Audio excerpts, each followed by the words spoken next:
The NHL is on to the next round of playoffs, and so we've got some predictions for what's coming at you from the Western Conference. Plus, it's the return of our favorite segment of the show, Dunking on the Vegas Golden Knights. We're going to give you some updates that we've learned from teams that are ready to go hit the golf course. All that on today's episode of Locked On NHL.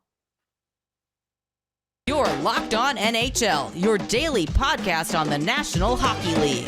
Part of the Locked On Podcast Network, your team every day.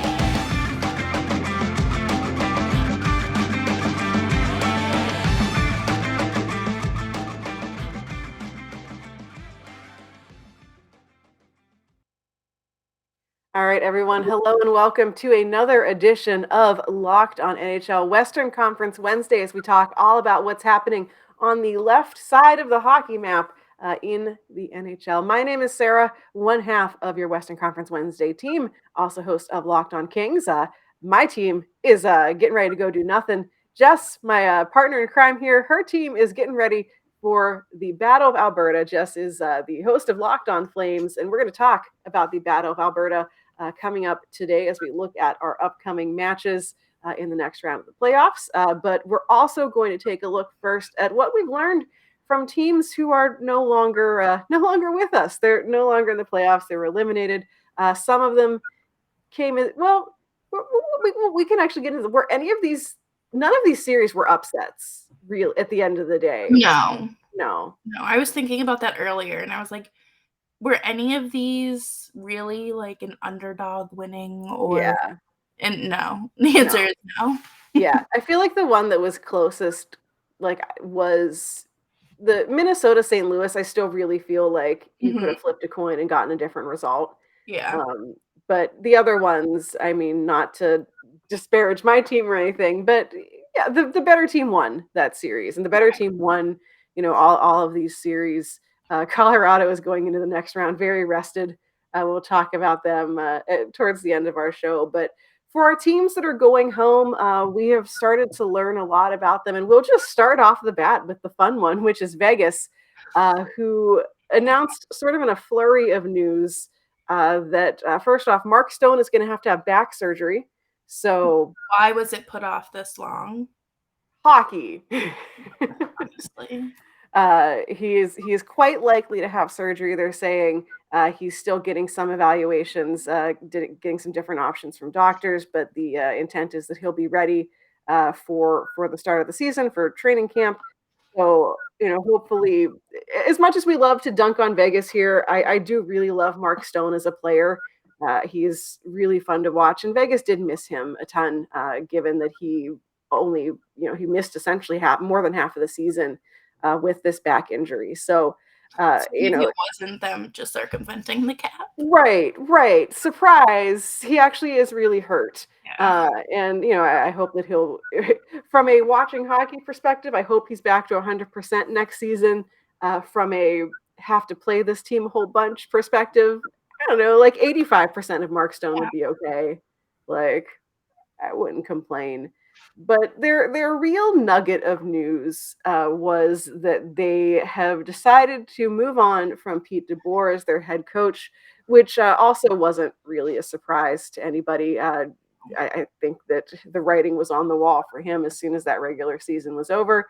But they very simply announced that he was no longer going to be with the team. So Vegas is on the hunt for a new coach, and really wish they would have wrapped this up before Barry Trotz became available, because I do not want that. No, like we can't. No, absolutely not. I saw a tweet last night that called Jack Eichel the Ted Bundy of hockey coaches or something, but with curly hair, and I was like, first of all, I had just woken up from a nap naturally, so I was like, am I like hallucinating? Like, I have a fever, I know I'm sick, like, what does this even mean? And everyone in the replies was like, what is going on? Like, why are you drawing that comparison? Like, what is wrong with you? And I don't think that number one, that's a fair comparison, considering, things in Buffalo were not good for him. Right. For the whole organization. Yeah. And then this year there were so many just variables Mhm. factoring into Vegas's success or lack thereof.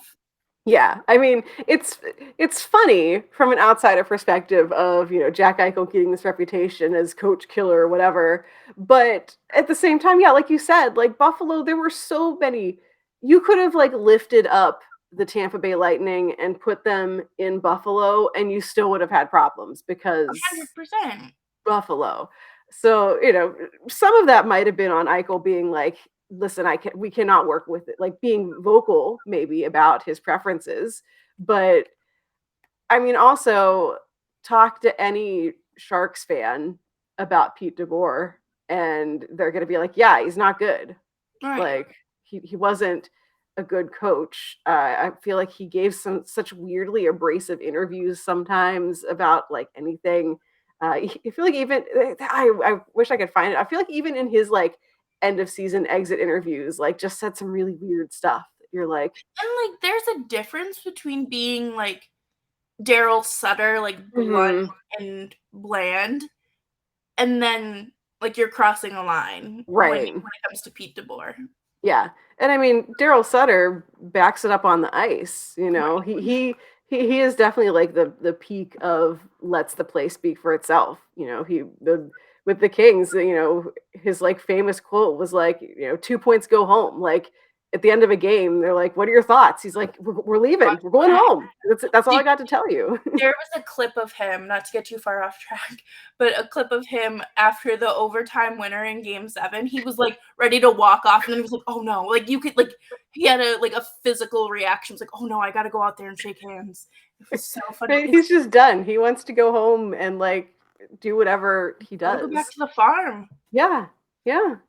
I mean, I can't say I blame him, No. but I mean, we just learned in our on the Twitters that the Calgary Stampede has introduced craft dinner flavored ice cream soft Yeah, serve. Um, I'm worried. can you like put in a word to have the Flames not get on that board because that sounds terrifying. Yeah, And this I is feel like spoken as they're a gonna person get who loves sick. mac and cheese. Yeah, listen, I love mac and cheese. I love me a good Kraft dinner, but I feel like you're just bound to get sick if you eat that. And I Right. know that Dylan Dubé goes to the Stampede all the time during the summer, um, so I'm just gonna have to politely ask him to not ingest Right. that.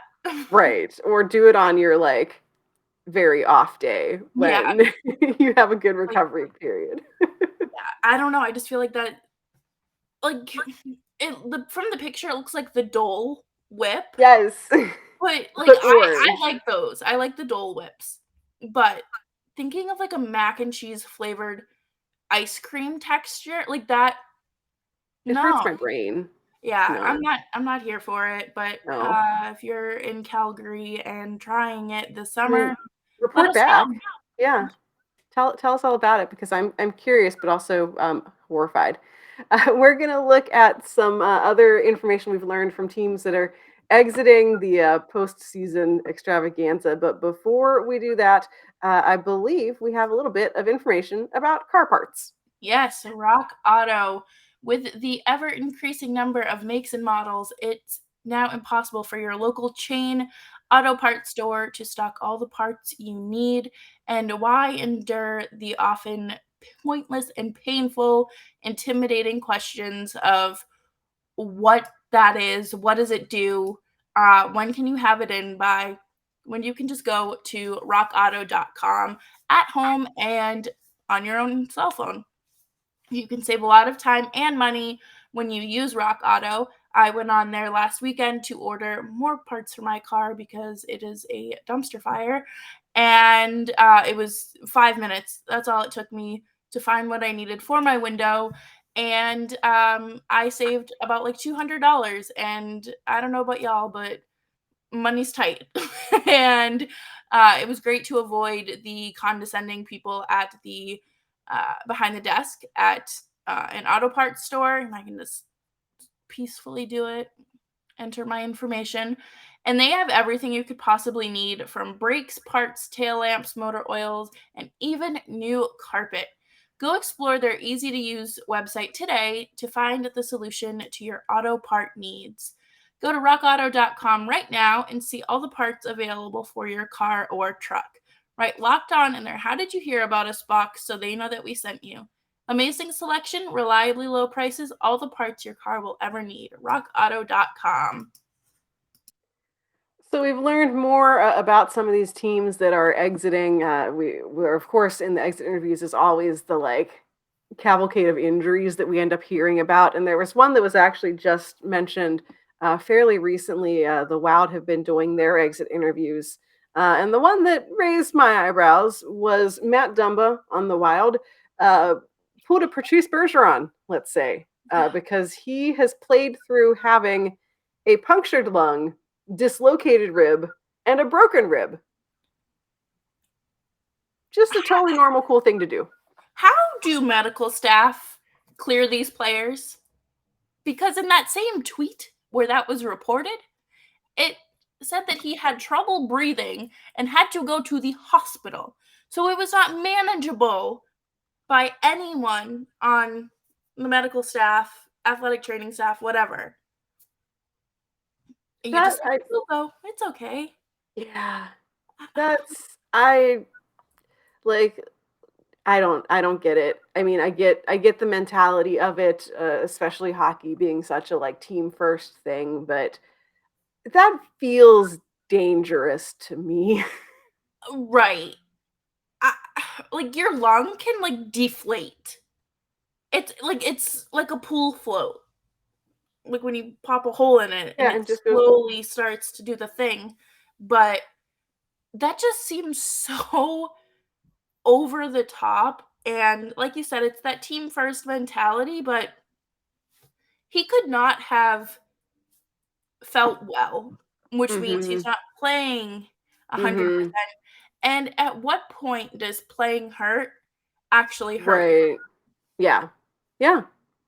Yeah, like if you can't breathe and you're constantly like getting beat on plays, right? Like, yeah, what are you're probably better off just, like cheering from the sidelines. I mean, I loved the like big hug from Sean Monahan in the, like Right. he was, supportive of his team and he's there for those guys, but isn't playing through something that is, that he tried to play through and couldn't.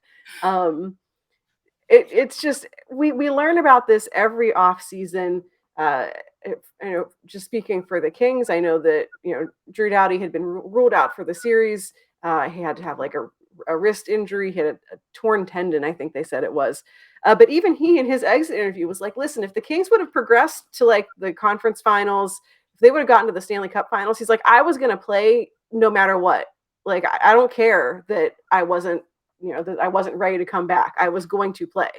And from that perspective, it's like, yeah, like 75% of Drew Doughty is better than 0% of Drew Doughty, like for real. But maybe don't do that. But like, I totally get, I get the like mentality of it of, I want to be there for my team. I want to support my team, whatever. But the things that you hear guys play through, and I mean, this is just the first round. Imagine what we're going to hear out of the eventual Stanley Cup games of what people are Right. playing. I mean, the Oilers, it's very clear that Leon Draisaitl was not healthy, No. having watched that series. So I can only wait to see, once the Battle of Alberta is done, if they don't move on, to see what's been wrong with him. There's obviously like some sort of lower body something happening. Right.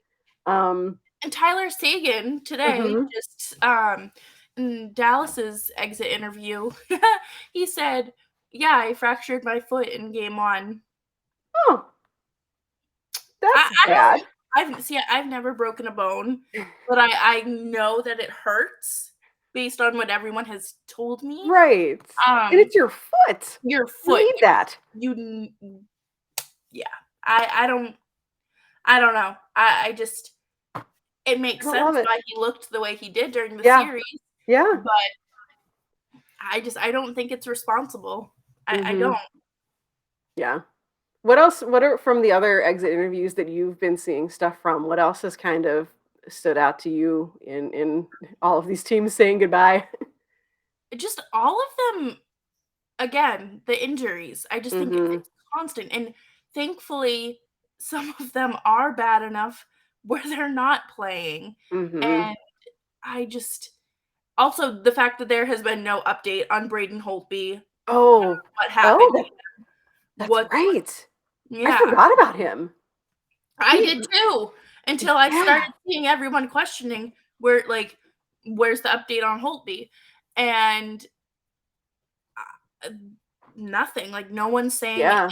anything, That's so never good. no, which is so confusing because you would think at, like, your end of Mhm. your locker clean out day or whatever, you Yeah, would have even if you, like, get an answer that's just like, "Oh, we're not ready to provide an update," or right, something, like, I right, mean, just like, how that's many at least goalies that's is something. Dallas gonna disappear this year? Like, All I of feel like them. Jake Ottinger's like the Fresh Prince, like, the gif of Will Smith walking in being like, into the empty room. I feel like that's poor Ottinger. I mean, especially after that last game, like, he's gonna be like, "What where'd everyone go that I know?" Right, and, don't I don't know how they do it, number 1, maybe it's because I'm a baby and, um, turn into, like, the biggest child when I have a cold, let alone, like, an injury, so, I couldn't do that, Yeah, but no. I I'm very interested to see, like you said, what comes out of the next round, Mhm. or this round 2, and then the conference Mhm. finals, and then the eventual Stanley Cup, because I am certain, like you said, Draisaitl's playing through something.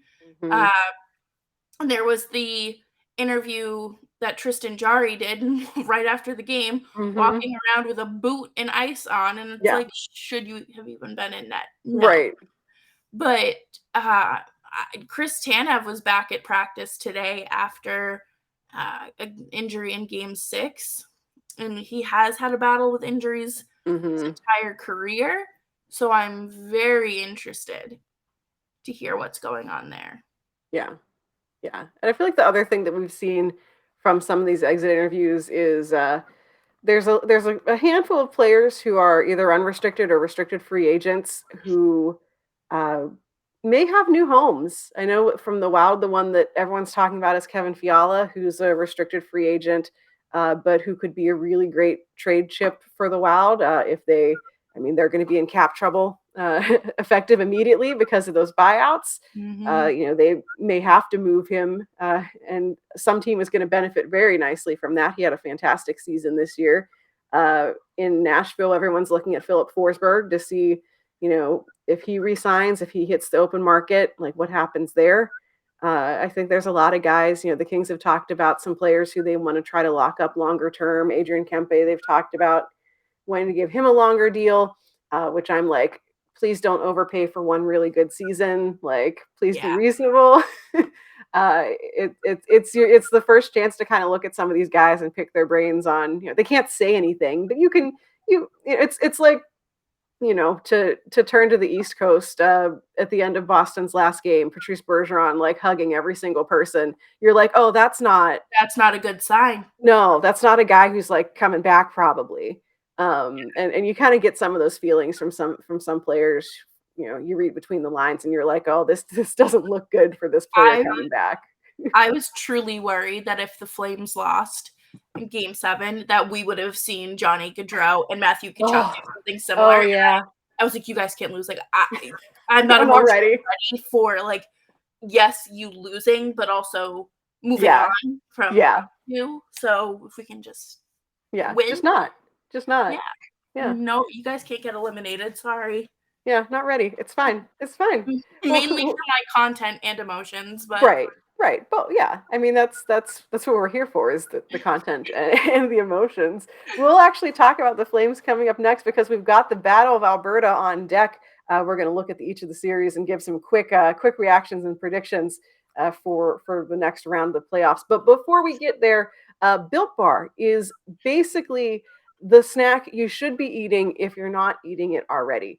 They come in a ton of amazing flavors, including the brand new birthday cake puff. What is a birthday cake puff, you might be asking? Well, the answer is a protein infused marshmallow covered in 100% white chocolate, has little sprinkles on it, and it basically tastes like you're eating like a nice puffy cloud that tastes like birthday cake icing. So if you are into that, if you are someone who is like, I really like the taste of sweet things and candies and pastries and all that stuff, but you're like, maybe I should eat something that has some nutritional value.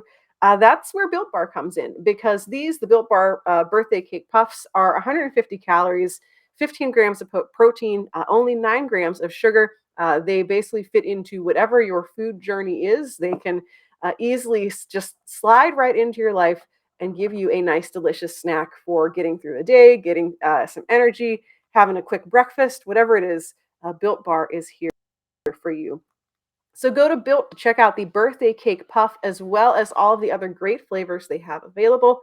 When you're there at built.com, use promo code LOCKED15 and you'll get 15% off your order. That is promo code LOCKED15 for 15% off at built.com. So we're in the second round now. We have our games, our brackets set. And we'll just start real quick with the Battle of Alberta. It's actually, we have the Battle of Alberta on this side. We have the Battle of Florida on the other side. The like Tony D'Angelo / Auntie Ranta / Brady Shable, since they all played for both teams over there. And then there's no connection between Colorado and St. Louis, I don't think, is there, other than just St. Louis losing. Yeah. Sorry, St. Louis. No, I don't think so. I think it's just two random cities. Yeah. I'm sure if you have a cool like hidden connection or something. I mean, the Brandon Saad Bowl, he's played on both teams. Yeah. That's not super. I love Brandon Saad, but I don't know that that's super intriguing. But we might have to go with that. We'll just start there since we're already talking about them. What's your prediction? Blues versus Avalanche. It'll be the Avalanche. I don't know in how many games. I think it's going to go deeper than a sweep this time, but probably just in 5 or 6. Yeah, I'm going Avalanche in 6. The Blues got lucky that Jordan Binnington remembered how to be a goalie. That certainly helped them. They had some good performances, but Colorado is just a totally different beast. Like, yeah, I don't know. I don't know how you beat them. I'm glad that I don't have to worry about it. Like, as fun as it would have been to see the Kings advance and keep playing and whatever, I don't Colorado dismantled them in the regular season. I can only imagine what they like. Can you have less than a sweep? Like, honestly, Avs in 2. Like, right. The other team's just like, no, bye.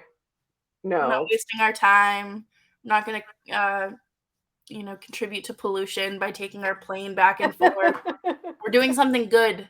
Right? Good for them. Yeah. I'd expect this series. I mean, I feel like we're at the point now where you expect all of them to just get really physical. Yeah. But these are two, the Blues especially, a very physical team. The Avalanche can certainly play that game if that is what is brought to them. But when Colorado's only weakness is you don't know if their starting goaltender is healthy yet. Yeah. I don't know that we've heard any updates on Darcy Kemper, but that's their only problem. Yeah. No. Not looking too good. Yeah, sorry, Blues, but I think I'm not sorry. Yeah, no, not really. Picked. Yeah. And then, with the Blues, I know that Torrey Krug's out, indefinitely. So right, they're all hurt. Yeah, they're in most of their defensemen are hurt, I believe. Yeah. So we interesting to see how they hold up. Yeah. Have fun, Colorado. You're just going to cruise to the conference finals. It's fine. Yeah, we'll see you. We'll see you then. Yeah. So what is your take on Battle of Alberta? How are you feeling getting ready to go into this? I need blood pressure medication because just when it was official, Twitter just started going crazy and going feral, and there were people don't know how to act. But this is one of the best rivalries, and it's so good for the sport and so good for Canada. I'm terrified, mainly just because Connor McDavid and Evander Kane just have just this offensive like Yeah. ability. But again, they have Mike Smith, so I'm not worrying like Yeah. that much. I think the Flames will be pleasantly surprised when some of their shots actually go in the net this time. Right. Right. Yeah. Yeah. So what's your prediction for, I mean, I know you can't predict. You're not reverse accidental superstitious like me, so you won't go against your guys, but I feel like I have to because that's what happened last time. Um, I'm gonna say the series ends up going 7, yeah. but I'm not I declaring. like it. I like it. I like toe on the line. I'm excited for this series. Like, obviously disappointing for me that the Oilers bounced the Kings, but like I've said before, this was a pleasant surprise to even see them in the playoffs. I think the team learned a lot about what it's going to take to kind of get over that next hump. And yeah, the Oilers were the better team, and their biggest weakness is Mike Smith, and especially in Game 7, the Oilers just shut it down. Like the Kings couldn't even get to Mike Smith to make him make a mistake that they could score off of. And I think the Flames are going to have a lot easier time. Like the Flames are just a deeper team than the Kings are. So I think they're going to have an easier time breaking past that and figuring out how best to exploit like any weaknesses that the Oilers have, which they have many. Like they do. Yeah. Mike Smith being the biggest one. So yeah, I'm going to go Flames in 7 because even though I don't I have no particular strong feelings, like this isn't like one of those series where, you lose and you're like, I hope the team that beat me like falls off the face of the earth. I don't want them to experience winning or happiness. Here I'm like, whatever. Like if the Oilers win, like cool. It'll be funny to see the media just like lose their minds. I have no feelings one way or the other, but I'm still not going to pick them to win. I don't want them to win, and It's so funny, like you mentioned the media, the complete 180 from, like, the Edmonton media compared to Mhm. Calgary, like, everyone in Calgary is so, like, nice and polite and, respectful, and then Mhm. you have the guys in, Edmonton asking, "Oh, you're a little pissy today?" or Right? whatever, like, I can't see any of the Yeah. Flames media ever doing No. something like that, No. so it'll be No. interesting. Yeah, but I'm really excited about this series. I think it's going to be fun hockey. Both teams have such like high octane offensive players. Who's going to get the Connor McDavid matchup? Who's going to have to deal with him? It's gonna be that top line. It's gonna end up being, Gaudreau, Tkachuk, and Lindholm. I'm very nervous, but Elias Lindholm was just nominated for the Selke trophy, so A good like underground pick. Like, yeah.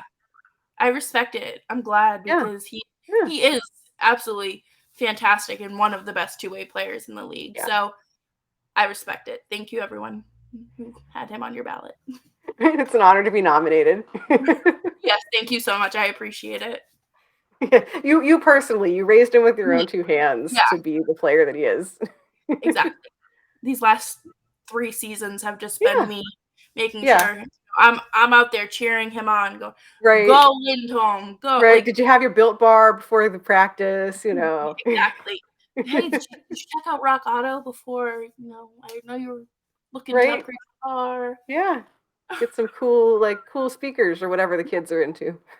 Right? I don't know what they Well, like. this is going to be a fun round of hockey. I'm excited. It's going to be two good matchups. As much as I'm like meh about the Blues, I think that's still going to be a good series. And then we get closer and closer to the final goal. So we'll keep you updated on everything that's happening. Eventually, we'll have to kind of peek in at the Eastern Conference and see what's happening there. But we'll wait on that. We don't need to talk about those other time zones. It's fine. Um, until we speak next time, next week here on Locked On NHL, Jess, where can folks find you? Yes, you can find me on Twitter at Jess Belmosto, and you can find Locked On Flames at LO_FlamesPod. And then, of course, you can find the show wherever you listen to podcasts and, of course, on YouTube as well.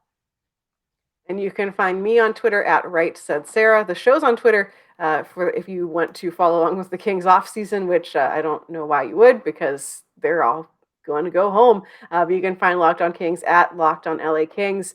Locked On NHL is, of course, available wherever you get your podcasts, on your favorite podcast app of choice, on YouTube. So make sure you are subscribing, that you're getting notifications, that you're joining us for all of our episodes, and never miss a day as we get closer and closer to the Stanley Cup final. There is great content all week long here on the show from our great lineup of hosts. And we, of course, will be back next Wednesday to talk more about the Western Conference. That is it for today. Thank you so much for listening. Thank you for making this your first listen of the day. Until next time, this has been Locked On NHL, part of the Locked On Podcast Network, your team every day.